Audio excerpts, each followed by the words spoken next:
What stands out about the Vikings defense? Veteran. They played a lot of ball.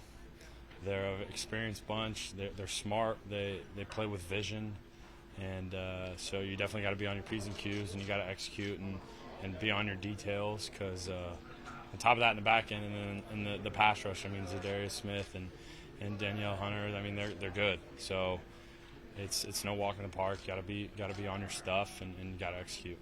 Will they test your patience, because it seems like they play a lot of cover two, and so they're going to test you that way? Yeah, I'm sure they play what they play, and they play it well. And I think like I said, it helps having a lot of experience on the back end. And yeah, they kind of play that dome-ish quarter, half type, keep everything in front and limit the big plays. So yeah, I think it's a test of patience. They're like, all right, how many times are you going to take what we give you? And knowing most of the times quarterback do want to make that splash play and push the ball downfield, but you can't get caught in that game. You got to take what they give you, and there is space to be had when you do that. Just you got to consistently do it.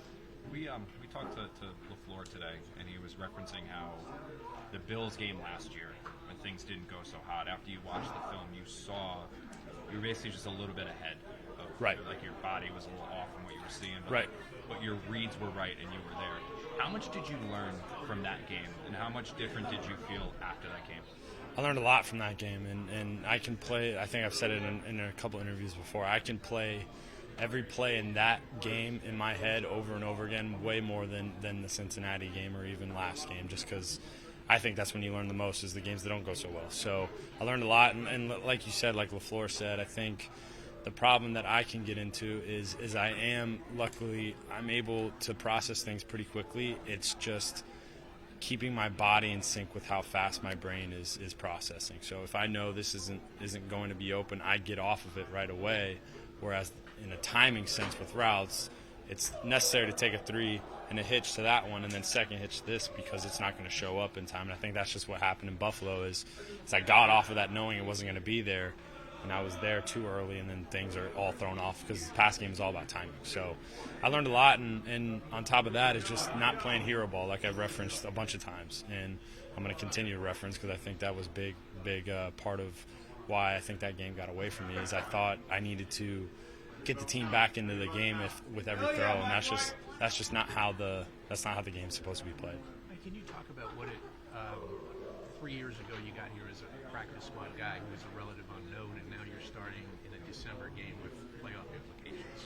How crazy is that? It is crazy, but that's the NFL. I mean, it's me right now. I'm sure a couple years down the road it'll be someone else, and you can go to another team. It's somebody else, and that's the nature of the sport. I mean, injuries happen.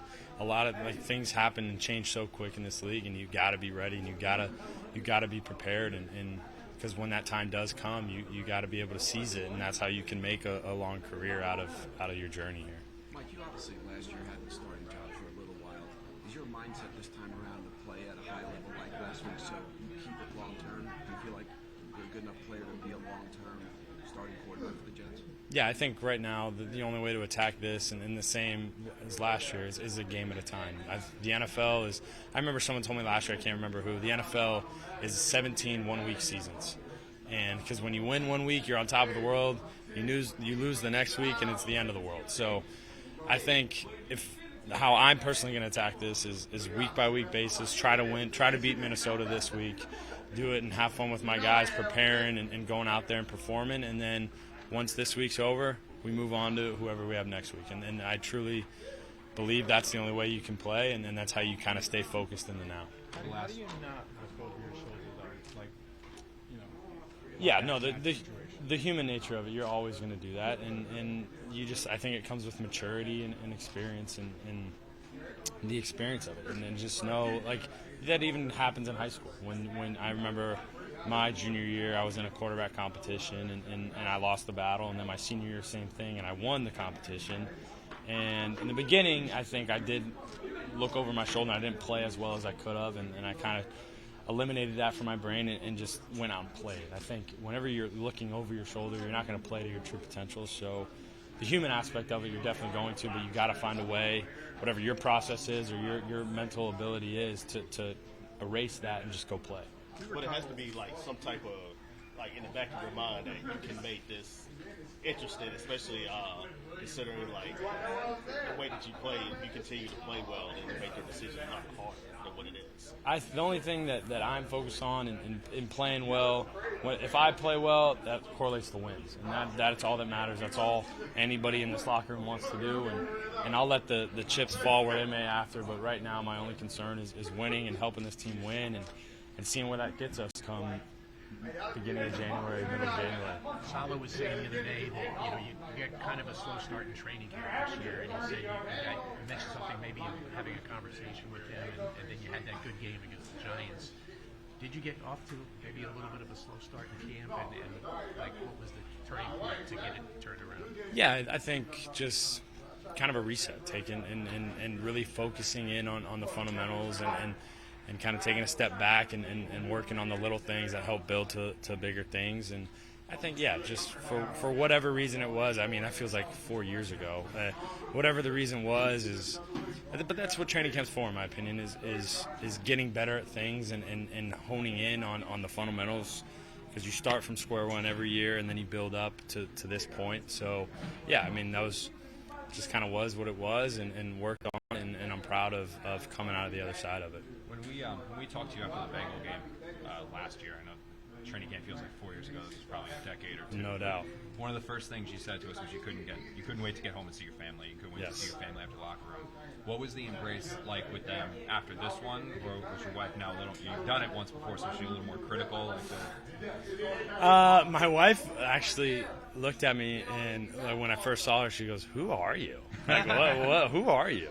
No, she was awesome, and my parents were able to come up, and I mean, this time the only difference really was walking into my apartment and my kids were running up to me instead of that Cincy game last year. They were sitting in their rockers, just 4 months old, just wondering when the next bottle was.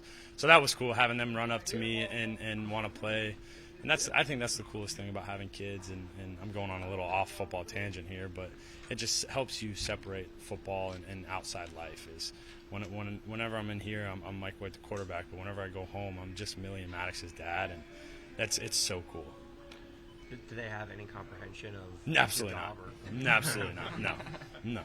How is your chemistry going with Garrett? Because he's a guy that you obviously didn't have any game experience with really outside of, I guess, the preseason. But how's your chemistry going with him? Garrett's awesome. I mean, he's a really, really, really good player, obviously, but he's an even better guy. And he's so easy to get chemistry with, because if you see something and you come up to him, whether he agrees with you or not, you'll never know, because he's always going to be like, yeah, I got you for sure. And in the back of his mind, he could be like, yeah, I don't see it that way, but he's never going to let you know.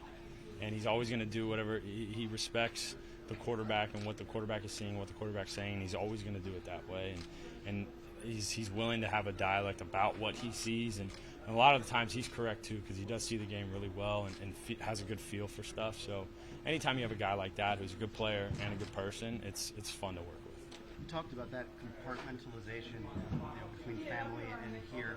How much do you think that actually helps you as a football player to be able to kind of leave it here when you go home and kind of have those two separate identities? I think I personally think it's awesome, because when I remember my second camp in Dallas, I was in a quarterback competition with Cooper Rush, and I was so consumed and stressed and worried about what was going on. I took it with me outside of the facility, and it just consumed me, and I didn't play well. I just flat out didn't play well, lost the job, and that's how I ended up here. But I think it's big. You got to be able to separate work, because this is our work and home, and whether it's your kids, whether it's your friends, your family, whatever you got, I think you got to have something outside, because if you let this consume you, it is a stressful job. Now, when you're winning, it's fun, but when stuff's not going well, that's when it can start to pile up. And you need that stuff to kind of lean on. You got played in a couple different offenses, right? I mean, you had Dallas. I think you were here with Gase for a minute, right, and then now Mike. Is there something about this scheme that just tends to fit your play style at all?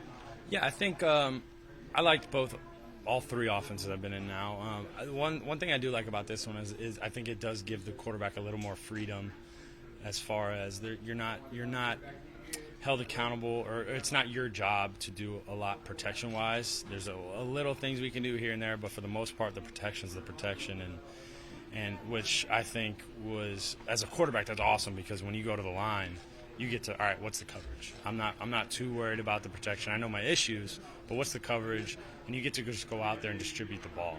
And I think for whatever reason it is, just playing in this offense, something clicked, and I see it pretty well, and I feel like I see it pretty well, and I have confidence.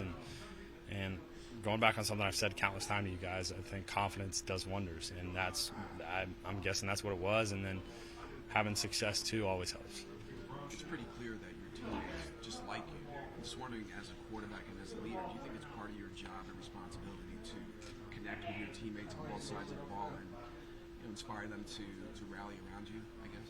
Yeah, I think that's the best part about football is the camaraderie of it, and the locker room and hanging out with the guys. I mean, not a lot of people get to go to work and just hang out and play a sport for a living. So while I'm doing it, I know I'm going to try my best to get to know everybody, enjoy it, mess around with them, talk some crap on the football field, and then come out in here and maybe play some dominoes, play cards, and hang out with them. I just genuinely enjoy that part. And then I think when you develop relationships that way, then you go out on the field, and that just kind of comes to life, and then you can build upon it that way.